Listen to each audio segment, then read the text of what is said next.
Welcome back to Around the Table with Stacy Smith. We're talking politics. So, Keith, there are several reports now that the Oz campaign is targeting the black voters, especially in Philadelphia.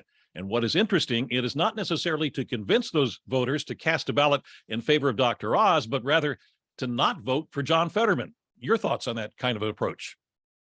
Well, we go back to polling. I think if Dr. Oz is targeting blacks in Philadelphia, his internal poll numbers must be pretty good, because you only have so many resources to dedicate. And we all know that the inner city black community has been a traditional and loyal Democratic vote, but he must see a path or an opportunity here to narrow that gap. And quite frankly, the cities have struggled under the Biden administration. I mean, we know the plight of the homeless. We know that literally hundreds and hundreds of businesses are leaving Philadelphia. And we know the last national crime report called Philadelphia now the murder capital of the United States of America.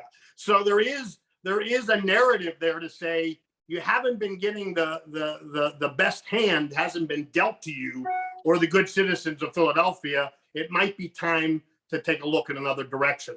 And that could be some of the things coming into play. I think it's interesting that the Republicans are going to their tried and true law and order policy plank. When nobody speaks out against the January 6th insurrectionists. You want to talk about law and order? We had police officers die as a result of that. I don't know how you can say you're for law and order in Philadelphia, but you weren't for it when our Capitol was being attacked.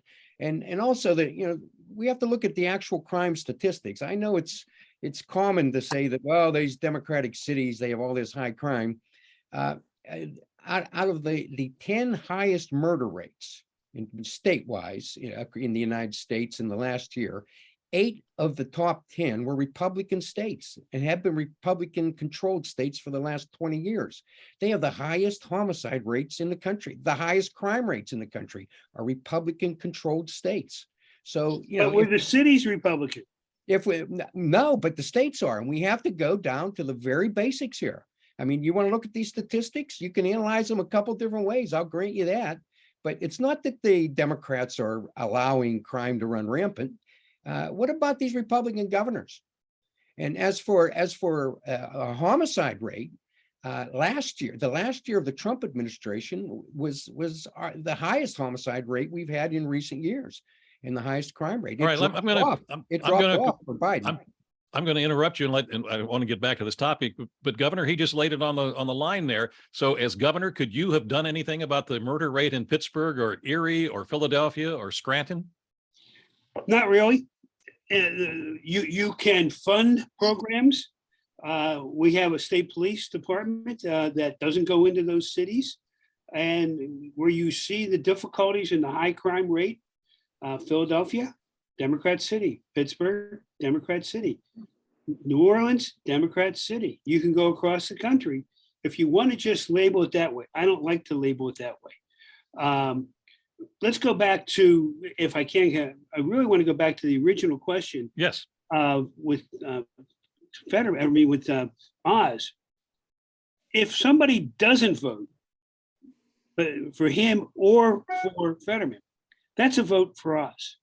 And that's what they're looking at right now. Reduce the vote of the other side and get what you can. 2, my understanding from sources I have over there is the Black community in Philadelphia is not happy with Lieutenant Governor Fetterman, and they feel that he hasn't paid them enough attention during the course of this campaign. Well, we talked about that in an earlier program, and Jim, that's where I want to bring you in, because you admitted that there is I don't know the proper name for it, but an alliance of Black ministers in Philadelphia that Fetterman did not show up for some sort of gathering once or twice, and you said that could spell trouble. Let's qualify what I said. We were in the AFC Championship. It was a primary, and we were talking about the candidates. We were talking about Malcolm Kenyatta from Philadelphia. We were talking about Congressman Connor Lamb, and Lieutenant Governor Fetterman, and the optic of not making those clergy breakfasts in Philadelphia. That page has since turned. And being back with the state party again, since I have been since June, in my working with new chairman Sharif Street, and having the pleasure to again work closely with Philadelphia Democratic Chairman Bob Brady, I can tell you that I think Dr. Oz is dumping buckets of money down a well here, and I don't think he's going to get anything out of it. I see what Philadelphia is doing right now to get out the vote, and I understand where Oz may think he can get some traction here. It's not going to happen.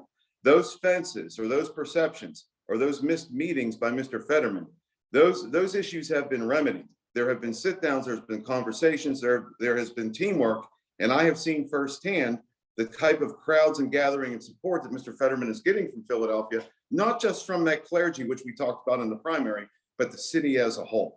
So, you know, to win Pennsylvania, the governor and those of us who've done this statewide, you need a big turnout out of Philadelphia right out of the gate, and then the T attempts to catch up. I suspect Mr. Fetterman will come out of Philadelphia 525, 550,000 margin. If he hits that number, the only person I've ever seen come out of Philly with 525 or more and lose was Hillary Clinton, because she lost Democrats in the West. That won't happen with John Fetterman. So I think Mr. Oz is engaging in an exercise in futility, and I think he's tilting at windmills if he's chasing demographics in Philadelphia.